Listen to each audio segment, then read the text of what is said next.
Yes. Okay. Yeah. Okay, we're ready. Okay. Whenever you're ready, let me know. Oh, we're already recording, aren't we? Yes, we are. Hi, everyone. My name is Jennifer, and I want to welcome you to Member Splash's Wednesday night Q&A.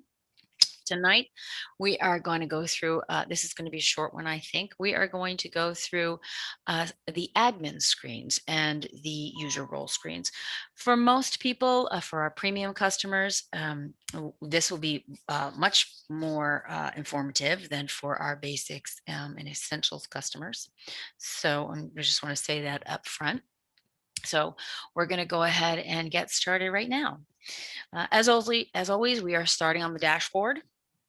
The dashboard is our primary landing point for any pool administrators. And across the top, we have got, just do a quick overview, dashboard, admin, membership, reservations, front desk, point of sale, and bills. These are the premium offerings. And so depending on what your service plan level is, you may see different things activated up here. So tonight we are going to go into users and user roles.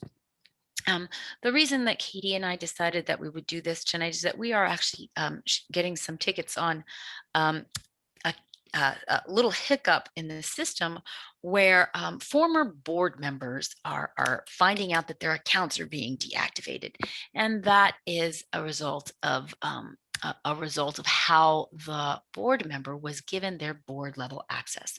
And tonight we're going to show you how to do this correctly so that your members, your lovely volunteers, don't end up having their accounts deactivated. So let's go ahead and get started. The first thing we want to do is we want to go to the admin screens and go to the users. Many of you have seen this page before. Um, this page lists out all of the people that have access to your system that is above the membership level. And what I mean by that is that these are people who have been granted either board level access or manager level access or staff level access. And Member Splash, as you come into the system, you're provided with three basic users. You are provided with a board user, you're provided with a manager user, and then you're provided with a staff user. And so we are going to go over right now. We're going to switch gears real quickly, and we're going to show you what those role types are. So you would go to admin, user roles. For basic clients, we only offer three user roles. That's board here, manager, and staff. If you are one of our premium clients, we give you the ability to add different roles to your system. Let me give you a for example. The one that most people always request is that their tennis pro be given access to the system, but indeed they don't need the tennis pro to have access, say, to the payments functions or to update the web pages or even to deal with things like the news ticker. The only thing that they need their tennis pro to know is who's on the account and to be able to set up events and to be able to see the people as they check in through the front desk. So we're going to go over a couple of these right now. The lowest level access is your staff.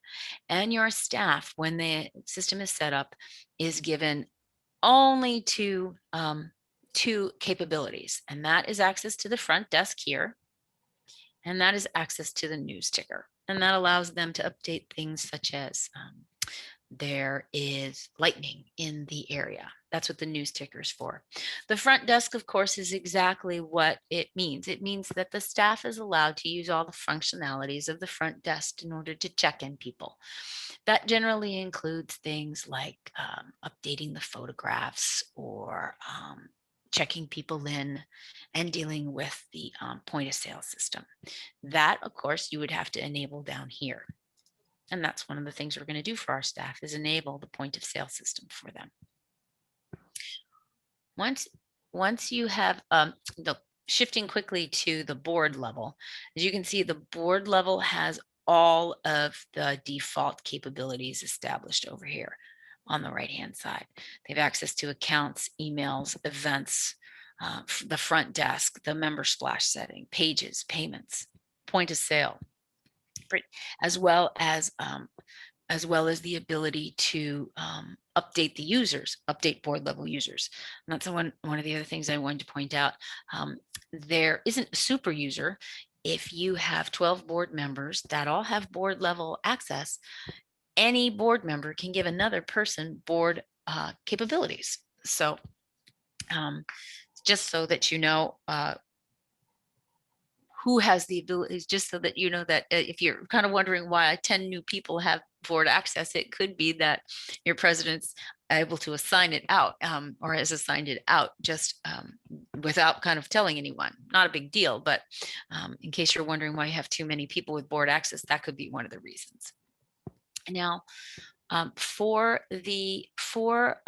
premium customers, what we're going to do is we're going to establish a role here, a new role here, and we are going to, here's where you establish it. My apologies. You want to add a new role here, and we are going to make this the swim instructor.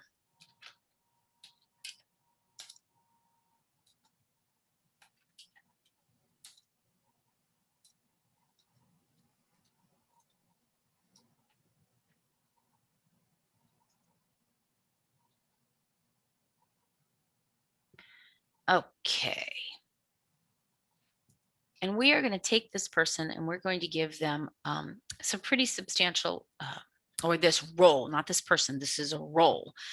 You will add people to this role. So we're going to let them have access to the front desk, accounts,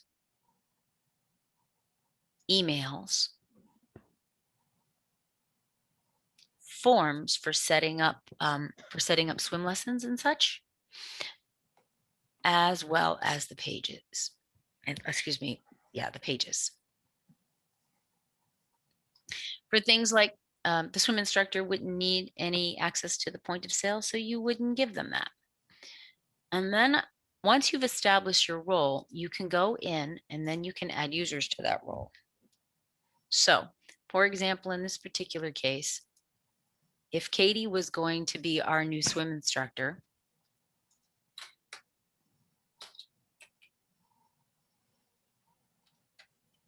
I would give her a login.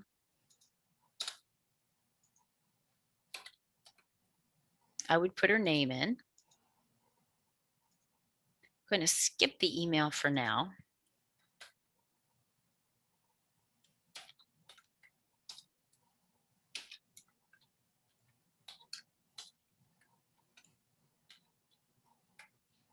I would put in a password for her, and then I would actually put her in the swim instructor. Oop. One number.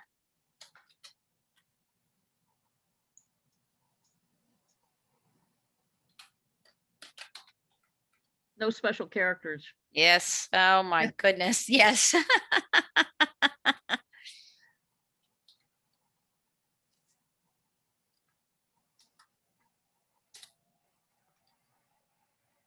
And we would hit the submit button.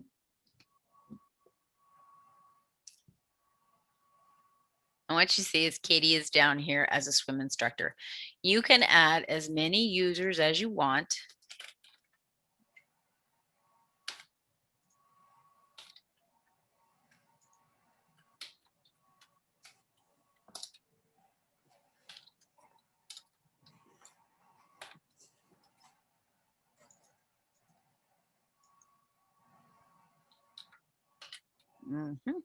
You know, you can actually add as many users as you want to each role that's out there. Now, so we've gone ahead and added 2 swim instructors out there. And we actually, what we've also looking at here is a whole lot of people here. So we can continue making, at a premium level, we can continue making user roles, as many as we want. And you can also make as many users as you want. You can make half the pool board members if you would like and give them access. You can make every kid a staff member and give them access. And that's entirely up to you. We don't put a maximum on the number of users within a role. So that helps you. That helps out right there. With You might want handy, to say why that wouldn't be a good idea.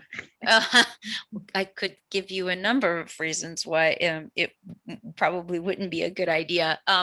User roles, what we have found with user roles is that the fewer really the better. What we have found is that there are enough overlaps in what clubs want that you could actually put a tennis pro and the swim instructor and the sign up sheet manager all in one generic role and give them all of the access they need without actually going into the member's personal data. And for the most part, that's really the big thing that you are looking at. You want to separate the accounts and the payment information for your members and put that, for example, in the board role. And then the other items are just divvied up by what the user is going to do for you. For example, your social chair would definitely want, if you decided to have a social chair role, and there were 3 people on that committee, you could put in a user role called the social chair. And what you would do is you would probably only give them access to the media and the pages and the news ticker and certainly email so that they can get events out, and definitely posts. But you probably would restrict their access to things like the reports and exports, the payments and the accounts. And so in that way, you can you can really tamp down on, for example, hiccups where all of a sudden somebody gets flipped to paid, or all of a sudden there are 4 nannies accidentally on the account, which is really helpful for a lot of big clubs. The other reason that you don't want a whole lot of people with anything more than member access is because sometimes things get messed up and you as a pool admin don't want to fix it. You don't want to fix up, have to go back and fix somebody's handiwork in that respect. So we're going to go back to the users, and for the moment, are there any questions on the roles? I realize we went through that pretty quickly, and who gets extra user roles versus just users? I know when I set up another user role, you mentioned giving it a more specific name than like treasurer, because every pool a lot of pools might want to set up a treasurer role, but they would have different whatever. That's a great, you do want to give your you want to give these your users, really, you want to give them a fairly unique username. For example, if most people have a treasurer and they do want to give them access as a treasurer, and probably access to just about everything in the system, because the treasurer really does need to look at the account as well as the payments from that, if you think about it that way. And so what you want to do is to give your treasurer a unique name to your club. For example, in the case of the demo, we would probably name the treasurer demo treasurer, or treasurer demo, so that we can distinguish that username from any other username from a network perspective, from a member splash perspective. So when so for example, if Claudine sent me a note that said I need an understanding of the bigger picture of our treasurer, we can go in and use that unique username to go and pull information for her. Okay, so that's the user, but what about if you're setting up a new user role? Does that if you give it a generic name like treasurer, that's not a problem? That shouldn't be a problem. The role should not be a problem. So over to our admin screens and to the users. So the way the admin screen for users has changed recently, and we are trying to make sure that everybody gives these accesses right here in the system. And as you can see, we have got a number of people here that have been here way too long. And so what we want to do is when we look down our names of people here, we want to make sure that these people are deactivated or archived from their advanced role, their board role, or their manager role correctly. Now, in this particular case, everybody here has been assigned their administrative role correctly through the admin screens. And sometimes that does not happen correctly. And I'm going to show you how to deactivate these pretty easily. It's fairly simple. You find the person that you need deactivated, and all you do is click the archive button and you confirm it, and the person magically disappears. If I could only make dirt in my home disappear so fast. So in these cases, we're gonna archive a whole bunch of these, and hopefully I will not have archived somebody that we like. Now, when you do that, we don't get rid of them. We actually leave them here in the system. And I want to show you an example of I'm going to show you here an example of an account that was set up inappropriately. In the past, we used to allow our members, let me go ahead and take a look at this one. We used to allow our pool admin to grant access via the member screens. And that's a big no-no right now. What I'm talking about that is this. You used to be able to go in to say Lindsay Bond's account. And you used to be able to set up used to be able to change the role within the system here. And this one's, my access will still let you do it. So you can go in and you can give Lindsay board level access. Now, the problem with doing it this way is that if you give Lindsay board level access, you are giving her whole family board level access, which means that if her 14-year-old asks to put guest credits on your account and you let her log in and do that, it means that Lindsay's 14-year-old daughter has right access to your data. And that's really not a very good way to, it's not the greatest thing to do. And when you go back to the accounts, what you will see is if you've done this in the past, the account will look like this. It will say ACCT : and then the name of the person here. And so if you happen to see that, you don't want to deactivate the person from the administrative screens. You want to go back to the member screens and give them a member role and then deactivate them. Okay. So so we're going to keep on going down the normal path. You can show all of your deactivated members pretty easily just by flipping the toggle up here. But you can also restore them just as easily. So if you've got things set up the way you want, and you're bringing people on and out, you can simply go back and restore them by clicking the same button.